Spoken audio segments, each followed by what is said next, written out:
Hello, everyone. How are you doing? And welcome to another episode of the Dr. Will Show, where we have the discussions that inform, entertain, and empower educators to be the change. I am your host, and I'm today with the one and only Jennie Magiera. How are you doing, Jennie? Good. Thanks for having me on, Dr. Will. Well, thank you for being a guest on the show. Earlier you told me about the news of you being the middle keynote at ISTE. So congratulations. Thank you. Awesome, awesome. So, people, we are going to be here today, and we'll be talking about her book, Courageous Edventures. Y'all see that? All right, I've been in the ebooks lately, people, because I just love how they go where I go, and I don't have to carry anything with me.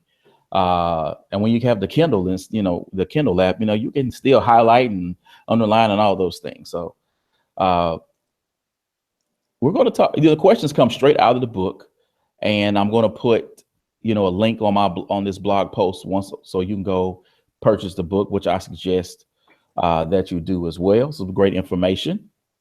So, Jennie, for those who are watching the show, and for some reason they don't know who you are, will you please introduce yourself? Sure. So, hi, everyone. My name is Jennie Magiera. I'm from Chicago, Illinois. I currently am the Chief Innovation Officer for a school district on the north side of Chicago, right by the O'Hare Airport. So if you're ever delayed at O'Hare or flying over, you're right by our schools. We're a K-8 district. Before that, I worked for Chicago Public Schools for a decade, both as a classroom teacher and as a network digital learning coordinator. And actually, July 1, I'm transitioning to a new role to be the Chief Program Officer for EdTech Team, which is an international organization that empowers and inspires educators to transform the world, starting with their students. Awesome, awesome. Well, congratulations on that. And you mentioned O'Hare, huge airport. I remember the first time I was there, and I just thought I had to walk from one end to the other to catch the connecting flight. Mm-hmm. And all of a sudden, I saw this little sort of escalator thing where I could just stand on and just kind of move. I said, you know what? I'm not going to walk all this way. I'm just going to kind of chill and relax a little bit. So that was, that's another story, though. But I'm just saying, that's a huge airport. So what, Courageous Edventures, what was the pain point for writing your book? Well, I wanted to write a book that was something that I wish that I had when I was first starting out with technology and going on this adventure and trying to figure out my path. And then as a digital learning coordinator supporting teachers across 32 schools, I kept looking for books that really helped that teacher who wanted to move further, but wanted to focus on pedagogy over technology and didn't really want to hear about apps so much as like, I have a problem in my classroom, how do I solve it in an innovative way? So I started writing down problems of practice and innovative solutions, and I kind of found myself really focusing on the same model that I used as a coordinator, which is a challenge-based or problem-based learning approach, but for teachers. So just like we have our kids do problem-based learning where they're investigating a challenge or problem in their world to help focus or center their learning, I did the same for myself as a classroom teacher and for my colleagues when I was supporting them. So they would identify challenges or problems in their worlds, meaning their classrooms, and then they would look at this arsenal of innovative and transformative tools to attack old problems in new ways. And that's really kind of the focus of that book, to really focus technology use on solving existing challenges. Cool. Now, we have been one-to-one. We're going on our 4th year. We have several sites in our district. And one of the constant things that I work with teachers about is putting everything together and making just sense of it all. How should instructional technologists and administrators work with teachers in getting started? I think starting with their challenges. So I think there's 2 sides you want to really look at. First, making sure that there is the why. for what you're using the technology for. In terms of my adventure or journey analogy, it's like knowing your destination. Like where are you headed before you set out on your journey? Are you going left or right, north or south? Once you understand that and you feel really bought into it, like that's a destination you really want to get to. And the destination can't be getting better at Chromebooks or getting better at iPads. It has to be like, I want to be able to better differentiate for my fourth graders so that they can get just right on level mathematics instruction based on their individual needs and skills. And then after that, you figure out the path. So like, just like if you're going somewhere real, like if I'm driving from Chicago to California, because I want to avoid O'Hare and I'm taking my car. Once I know I'm going to California, like I pull out my map and I'm like, wow, there's so many different roads I can take. Do I want to take the scenic route? If I go this way, I can also go see like the Badlands. If I go this way, I can go down to Texas. So like you want to figure out your path and figure out like what are some secondary goals that you might meet by the different strategies you could use. And then the vehicle that you take is the tool, right? So can you differentiate mathematics without technology? Yeah, sure. But in this analogy, that would be like walking. Like you can get to California walking. It's just going to take you a real long time and you're going to be real tired. You know, driving would be better. So like a car or even an airplane would be better. Teleportation would be best, but that hasn't quite been invented yet. But the idea is that the technology is the vehicle to get you there. The pathway is the instructional strategy that you use, and the destination is kind of like that focus point of where are you trying to get, what are you trying to improve in your practice. So for people trying to help lift off one-to-ones, really thinking about the destination, the path, and the vehicle, all three of them together is really important, because oftentimes we just think about the vehicle. We're like, all right, great, we have cars, but where are we driving to and which path are we taking? So you have to have all three.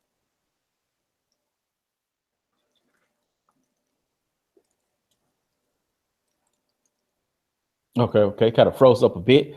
Hopefully this doesn't come back into playback. Boy, I've been having some Google Hangout issues with, you know, and I'm like, I'm going to have to go to a new platform. So, you know, one of the things that I've tried to do in working teachers is not defining what their journey, their PD, their classroom experiences would be from my perspective. I mean, I understand that there are certain things that, you know, as a district, you know, you say, okay, this is what we want to accomplish. And there are certain tools that districts purchase that expectations for usage. But I've really tried to work with teachers to honor their strengths, and to really sort of allow them to take ownership of where they want to go. And I say this because in your book, you have the TIEP. Mm-hmm. And there's a nice little great worksheet in there as well. Please walk the viewers through exploration plan, and how can the TIEP be used to support teachers? So the idea for that came out of like me saying as a joke, kind of, you know, to my colleague when I first started with devices, like, oh, this is so hard. I wish I had an IEP for technology. Like I need somebody to sit down with me and write out a whole individualized, you know, education program for me. And then I thought, well, wait a second, like, why can't we do that for teachers? Because what is an IEP anyway? It's just sitting down with kids, identifying their needs, identifying strategies and pathways to help address those needs, and then setting benchmarks to show whether or not those interventions are improving and helping them get better. So I started building something out with my principal, saying like, all right, I want to focus on this challenge, and then I want somebody to help me. These are like some strategies that I think I need support with. And then we set check-ins. And then when I moved out of my classroom role to the coordinator role where I was supporting teachers, I started using that with them as well. So it really starts out with kind of determining what your problems are. And I call that a gripe jam. Like, you sit out, you have this like very defined protocol to gripe, to think about all of your problems, and then you analyze them and sort them based on questions that I have in the book. And that helps you identify ones that you have a lot of both ability and passion to attack and solve. Then once you've selected that focus challenge or problem of practice, my book then outlines strategies to support them. So it's broken up into chapters based on big buckets of challenges that teachers tend to have. So differentiation, assessment, parent communication, lesson planning.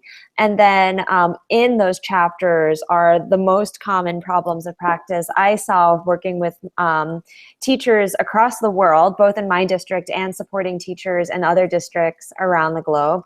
And then suggestions for innovative strategies to try to address those problems. And the TIEP, the Teacher Innovation Exploration Plan, is a modified template from a student IEP, but is much more focused on your practice and setting benchmarks for yourself. Awesome. Awesome. Now, over the past few years, innovation, and this is something you talk about in your book, has become, very synonymous with the technology and the tools and everything that's going on with the transition and transformation to a digital classroom. But you say that, focusing on that is just a small part of it. So what does innovation mean to you? Innovation, like I said before, I think innovation is solving old problems in new ways. It's being brave enough to go at kind of like a cold case, an age-old problem that everyone's just learned to deal with and grit their teeth through in education. And you're like, what am I going to do? When you get 37 kids in the class and 45 minutes to teach math, like, what are you going to do? Instead to be like, no, I choose to be bothered by this. I'm going to do something about it. And then thinking differently and looking at the problem from a different angle and using new strategies or new tools to attack that age-old problem. I think that like watered down innovation to me is when I see tools and companies who are offering solutions for problems that aren't really that big of a problem in our classrooms or problems that they're inventing. I want solutions and tools and strategies that solve those cold case problems that people kind of gave up on and were like, that's just the way it is. And that's really special to me. And sometimes that is technology tools, but sometimes it's just trying something completely out of left field that doesn't necessarily involve any tech. So now I want to throw something out there to you, since you mentioned companies and their tools and such. In your book, you talk about, and I'm guilty of this myself, about how everyone has that favorite, that they love this. Hey, I'm an Android person. I'm iPhone person. I'm this. I'm that, and that's their thing.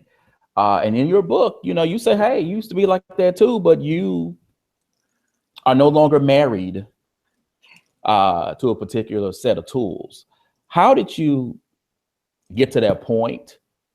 And how does sort of freeing yourself from that allegiance, I guess, make you a better teacher?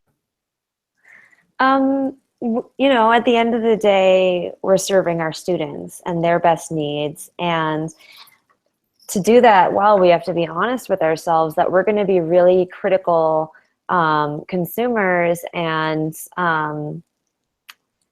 end users of the tools that are out there. And just like, I gave up on paper and pencil for certain things. I was like, paper and pencil was a technology. Like before that, there were like chalk and slates. Before that, drawing in sand with sticks. Those were all technologies. And so at one point, I looked at the paper and pencil and I said, no paper and pencil. Sorry. What is it? What's the Ticonderoga? The pencils that we always use. I'm not loyal to you. There's a better option out there for my kids. So I moved to something else. And then, I looked at that tool, and if there's something new out there, I'm always going to evaluate it and say, like, does this solve a problem in a better way, a more effective way? Does this open more doors for kids? Does this save time for them? But I think the hardest thing about it is it's easy to be brand loyal because then you don't have to do as much research. Like, if you decide to stay brand loyal to one single brand, then you can just be a consumer. I can just say, like, I'm just going to wait for your next release, and whatever it is, I'm going to buy it because I trust you. To be brand agnostic is really hard because then you constantly need to be auditing and researching what's out there, comparing, and that's a lot of time. And to be completely honest, as an educator, time is not a luxury that we have in bountiful quantities, right? So I say that. I think that we need to be brand agnostic, but I try and be really open in sharing my experience with tools and brands out there. There's a lot of other educators who do this as well. Or Franz Davis is a great colleague and friend from Lufkin ISD in Texas. She is extremely prolific and really brutally honest with her reviews and experiences with different tools. She spends a lot of her personal time doing that research and auditing.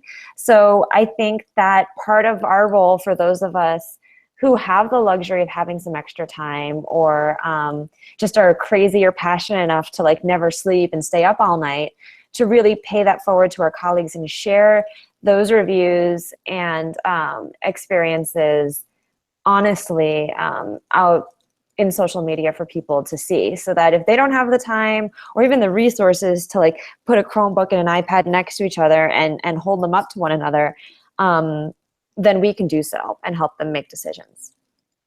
Cool. So now let's jump into something that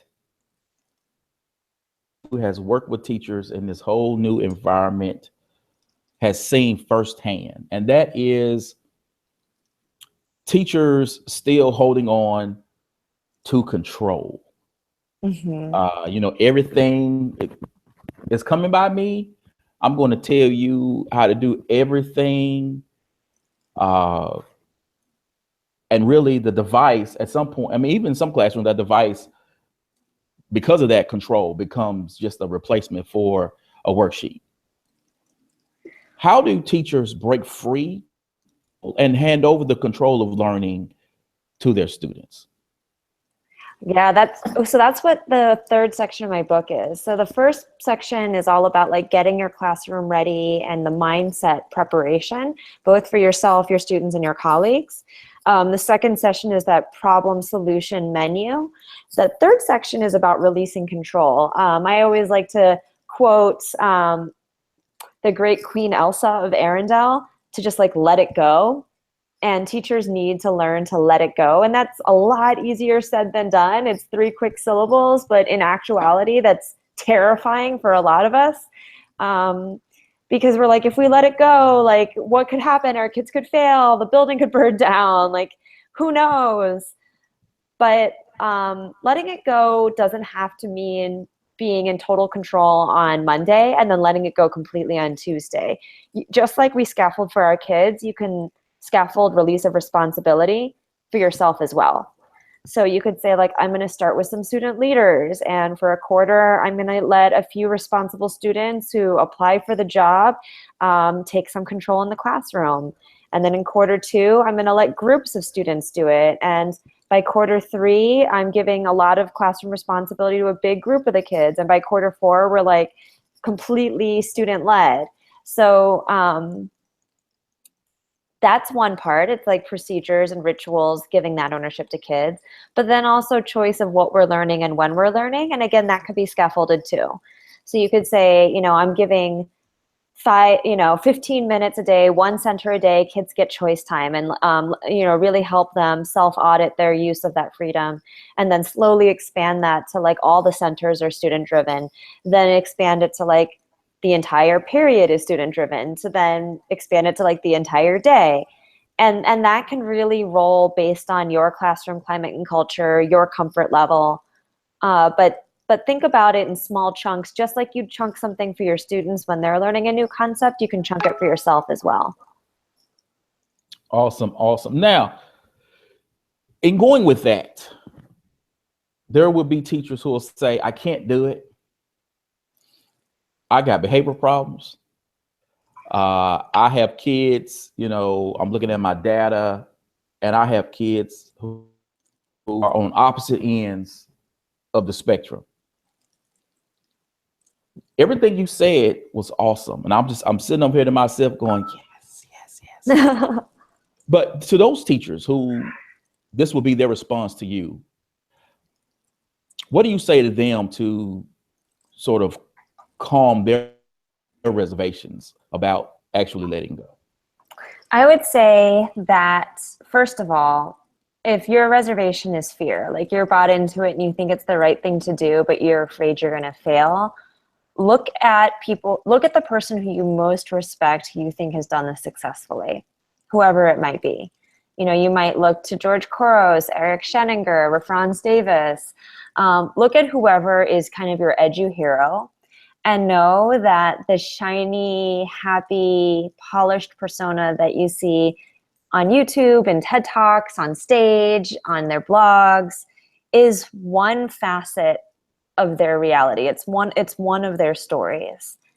And that all of us who curate our content. And honestly, I think we need to be better at sharing our failures and the messy stuff and the mistakes that we've made, because without doing so, it leaves an impossible standard for folks to follow behind and try. So that's why I've tried, as I continue to share my work, share stories about like how when I started with my iPads, I had no idea what I was doing. And I was brand loyal, and I did make choices that weren't the best for my kids because of ignorance, and I'm learning, and I'm flawed, and I make tons of mistakes. And I went home and cried. I tried to talk to my husband about quitting the iPad program. I had dreams about burying all of my iPads in back of my school and pretending they went missing overnight and be like, oh, well, I can't use them anymore. Like I have moments every day of self-doubt. Even writing my ISTE keynote, I am so filled with fear and anxiety. So there are no superhumans out there. There isn't anyone who has it figured out, and this comes naturally. We're all riddled with fear. The big difference is that moment when you decide this is downright terrifying and I have no idea what I'm doing, and I'm going to do it anyway. In his talk about going to the moon, JFK has that famous moonshot speech, and I think it was at Rice University, but I could be wrong. But he gives a speech about going to the moon, and JFK, one of my favorite lines, and my students loved this line too because I'd have them watch the talk each year. They loved it when he said, we choose to go to the moon and do these other things in this decade, not because it's easy, but because it's hard. And he says, we don't know how we're going to get there yet, but we're going to do it anyway. And that's kind of the mentality you have to have when you're taking risks. And I think in education, teachers don't want to take risks because you're not risking money or the success of a product or a marketing scheme. You're risking your kids' lives, and that's really terrifying as a teacher. However, without risks, we can't ever move forward. And just like risking, our kids' education, you can do so in scaffolded ways where it's not going to be make or break or the whole kid's life is going to be ruined. But in engaging them in that risk with you is a lesson in and of itself, and teaches our kids to be braver and more courageous. Awesome. That was nice. I almost stood up and gave you a standing ovation right now. That was all right. So before we go, what is your call to action for those teachers who they've been teaching a paper and pencil lecture, overhead projector, you name it, and all of a sudden they're about to hear, we're rolling out BYOD, we're going one-to-one, we're going to have a learning management system. Yeah. And they're unsure of their place. And this goes beyond, I guess, the fear of how do I put it together with my students, but more so of their own capabilities as an individual, their place in the profession. They're like, where do I fit in now because of this whole movement? What do you say to those teachers? And the reason I ask is, when going through your book and you have all of these awesome things, right? And people, I gotta do, hey, go pick up this book. All right, go get the book. But you'll have those teachers who they're like, I got to get out the game. This field no longer applies to me because, it's not me. How do you get them excited, I guess, about this new transition of teaching and letting them understand that they do have a place? The core of good technology use in schools is good pedagogy and good teaching. And if you're a teacher who cares about your students, and if you're a teacher who practices strong pedagogy, then technology is just a different way of doing what you've always done in easier, more effective ways and opening better opportunities for your kids. Look at what you want for your students and take out the strategies that you've used, take out the tools that you've used, remove those from the equation and just say, what do you want for your kids? And then go to the people who are trying to bring technology into your building and ask them how technology can do that. And if they don't have a great answer, then engage them in learning together and say like, hey, if you can help me find a way that technology is going to help my kids have a stronger voice, if you can help me find a way that technology is going to give my students more confidence as readers, find a love for literature, if technology can do that for me, great. Because I think that as teachers, that's really what we want. We're not there to teach the basal curriculum. We're not there to teach one specific strategy that we learned. It's not this singular model of balanced literacy or the singular model of mathematics. It's the idea of becoming mathematicians and being able to use that to solve problems and be successful citizens and, contribute to our society. Technology should be helping you get to those same goals. We're not changing the rules of the game. We're not changing the goal of the game. We're changing the way that you can achieve those goals and allowing the rules, allowing us to have better ways to, maybe we are changing the rules actually. Maybe we're saying these rules no longer apply to us, and that's actually a good thing. So like you can pass go and collect $200, So, but the goal of the game hasn't changed. And so I'd say to people who feel like they're being pushed out, really go back to what got you into this industry. And if that still motivates you and that love of supporting students to help them be better versions of yourself, then you have a seat at this table and to advocate for yourself and to be willing to suspend disbelief and try new things. Just like you ask your kids, just like a kid says to you, I'm never going to be able to read. I'm no good at math. I'm never going to be able to do that science. And you say, hogwash, that's crazy. Let me help you find that path. I say the same to you about technology. Yes, you can. And believe in yourself as long as that passion's still there. Awesome. Wow. People, Jennie Magiera. Look, when you go to ISTE, make sure you check out that keynote. I've actually seen her speak in person. You're going to love it. Go ahead and buy that book, people. You know how I do. I'm going to be tweeting this out. This is going on my YouTube channel as we speak. By the way, subscribe. LinkedIn, Facebook, on my blog, where there'll be links for you to go actually purchase the book, Courageous Edventures, as well as on SoundCloud. So for those who are, you got to commute, you can listen to the podcast then and get inspired before you hop into your classroom that day. So as always, people, I would like to thank you, Jennie, for being a guest on the show. Thank you so much for having me. You're welcome. You're welcome. So people, invest in you, EDU, peace.